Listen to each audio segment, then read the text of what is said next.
decadent, corruptive, inescapable. Dechala is shedding her past for a go at demonhood. Their only goal is exploiting everything and everyone in their path. Grab a sword, or 6, as we delve into Decala's debauched plans for Southern Cathay.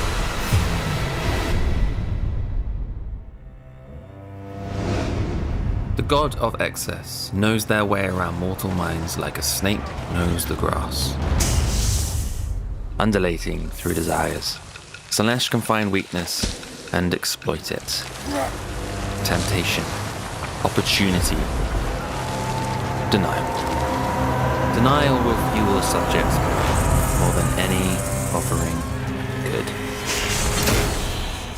The best thing about playing as Slaanesh is that you can force denial on just about anyone. I just denied this army from existing. Think I might deny their settlement next.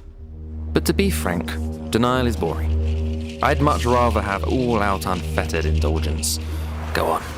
Take that shiny new sword. Oh, no, never mind. The leaders of Grand Cathay are well versed in denial, with their harmony that they're so desperate to defend. Can you imagine these lands full to the brim with pain, I mean freedom? I think a little chaos would enlighten the people of Grand Cathay. An opportunity indeed. But who is the most suited for such a task? Well, nobody hates being denied more than our star of the show, Dechala. The denied one. We've discovered a new area with the Cathayan hinterlands, but unfortunately, it's overrun with goblins. So before we can take on Cathay, we really must deal with these loudmouthed fellas first. Dechala is one of Slaanesh's champions that has been cursed to never achieve demonhood, but that doesn't stop her from trying to do so. While not much is known about her origins, we do know that the tormentors in Dechala strive to exploit everything and everyone in their path. Her playstyle is expressed mostly from her being mobile, searching for new places to exploit and torment. She mostly buffs herself. She can either go more on the offensive and make sure that she's cutting down enemies faster than most other lords, or be more defensive and try to protect herself more with her 6 swords when fighting. If we are to swap out Cathay's Lord and Order for Chaos, we'll need to move out of the Cathayan hinterlands. Speed is our strongest trait in battle, so let's continue that in our campaign by striking early. We recruited fast, utilising our Tormentor holds for recruitment in order to take out the Orcs and Goblins by turn 5. These settlement types focus on military, giving us access to basic troops, empowering our local armies, and can deploy garrison sally attacks, that's handy. All of this is of course supported by our Thrall camps, our economy-focused settlements, generating gold, harvesting local resources, and providing us with thralls. More on those in a bit. After raising a steady army, we now turn our sights to the Burning Wind nomads at Fu Hung and introduce them to the Serpentine from the south. The problem with leading a decadent cult is that they crave decadence. But how do you measure decadence? Well, thankfully, we have this handy counter. In order to increase this, we will rely on our pleasure palaces, the capital of our depravity, providing all of the devious activities our faction desires. The decadence gained can be channeled into buffs across our faction. But all things in excess has its drawbacks. We cannot build more pleasure palaces until our existing ones have lived up to their promise. A minimum tier of 3 they must be before we can construct more.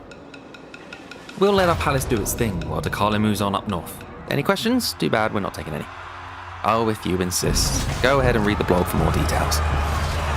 The pleasure palaces are the ultimate expression of Decala's opulence. These are powerful settlements that you can construct only on the province capital and nowhere else. They offer immense power while abusing and exploiting the thralls that she gains from the settlements around her. Ah, thralls. Unlike Nakari, Dechala doesn't rely on seduction for finding souls to serve her. No. Having been denied demonhood, she is very keen to pay forward that frustration onto others. Denying survivors their freedom gives us a resource of thralls, and we'll use them to upgrade our pleasure palace. Thralls can also be gained through thrall camps, as we drain the populace of previous enemy settlements. There is a limited pool, but upgrading our camps can increase this in them. Who needs favour from the gods when you have favour from the whip? The Burning Wind nomads are no more, although we weren't the only ingredient to their downfall. Mr. Balthazar Gelt has made his way down south with his own flavour of law and order, another delicacy to depravitely drain. His chain of settlements will become our path of self-discovery. Call us impulsive, but when there's temptation, there is opportunity, so we must grasp it. To help on our journey, we will call on the Tormentor's tributes. The decadence we've been raising can be exchanged for a mark of vindictiveness, dressing our units with banners to buff them for the next 3 battles, after which they will be reassigned. This should just about help cover us against the Empire. Alongside this, we also have access to both opulent gifts and exquisite spoils, all of which we can spend our decadence on to support our indulgences. As Decala's decadence grows ever higher, the Tormentor's tributes allow her to enhance her battle capabilities in multiple ways. There are 3 categories: marks and vindictiveness, which are banners that can be assigned to units through the pre-battle screen, the opulent gifts, which are ancillaries capable of enhancing your lords across the map, and finally, the exquisite spoils that boosts her overall campaign potential for the whole faction. The Empire love their ranged units, so we brought along our own. The devotees of Slaanesh are dark elves who worship Slaanesh, and therefore they have been shunned away by others of their kind. We have them in 2 different variants, one dual-wielding swords and the other having a crossbow that allows them to have ranged attacks.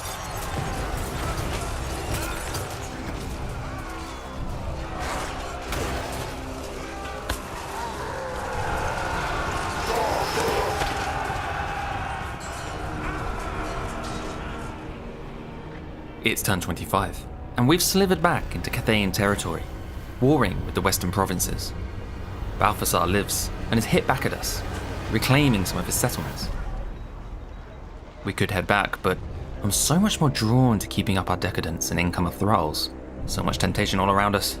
Besides, we still have our other settlements back home and... Oh dear. It looks like a thrall-based economy is not without its limits.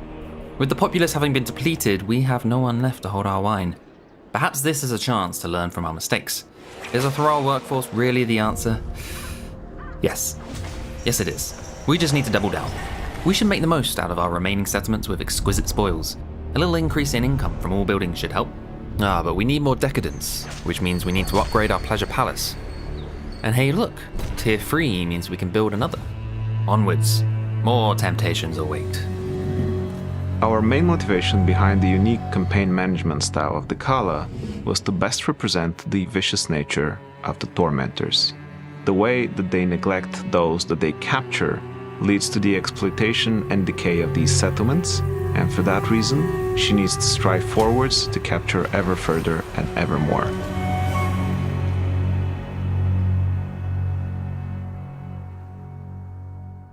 Turn 50. The Jade Custodians are our latest victims as we glide across Cathay. Unfortunately, we've somewhat let Balthasar guilt slip by, and not only has he conquered the entirety of the Celestial Riverlands, he now wants a piece of us. Seems that rather than chaos, harmony has been replaced by its close cousin, law and order.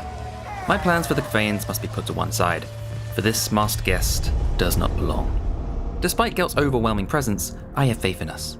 Throughout our campaign, we've been cozying up with the Norscan Wormkins, showering them with gifts and sallying our forces out to help boost them against Nakai. Eventually, this allowed us to force through a defensive alliance, gaining us a corruptible presence along the Serpent Estuary. And now, our constriction of the Celestial Riverlands has trapped Balthasar, and our grip upon him will begin to tighten. Time to go in for the kill.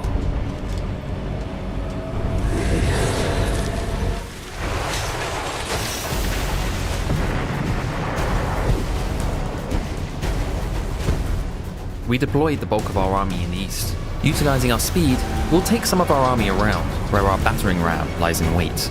Steercar will lead our slower units into the first gate. Steercar the Swordsveneer is a legendary hero who excels at buffing other Chaos Warriors around him, while he himself is a formidable combatant. The Druki Anointed is a special type of hero for Slaanesh. They are actually Dark Elves that are leaders of the devotees of Slaanesh, and armed with huge two-handed swords, they are extremely good at cutting both enemy infantry or fighting other enemy characters, as they do have access to some dark elf magic as well. As our enemy is distracted in the east, we force our way through the west gate, flooding the rest of our army inside, followed by our trusty Norse guns.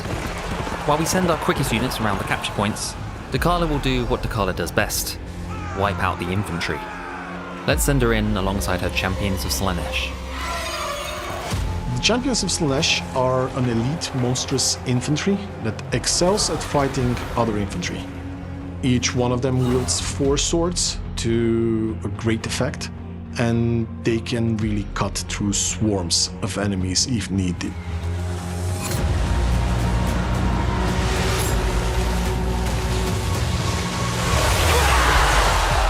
The Pleasure Seekers are an elite cavalry that can move around the battlefield extremely fast and pack one of the hardest punches in the game.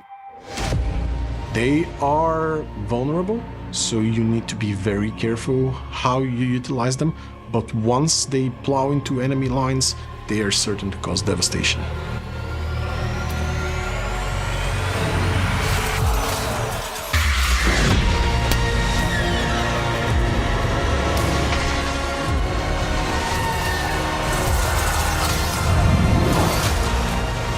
Breaking Gelt's front line has left him vulnerable to us, and with his army scattered both east and west, it won't be hard for us to encircle him.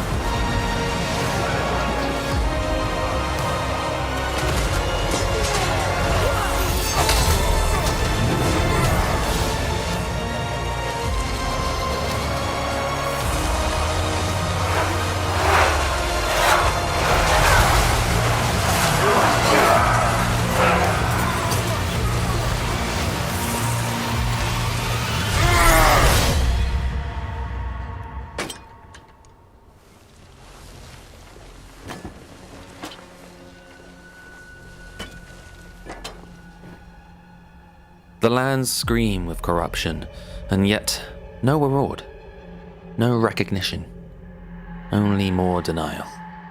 We must spread further, further into Cathay, remove all traces of harmony and law and order, and perhaps then, only when all of Cathay knows true freedom, we shall cross the seas.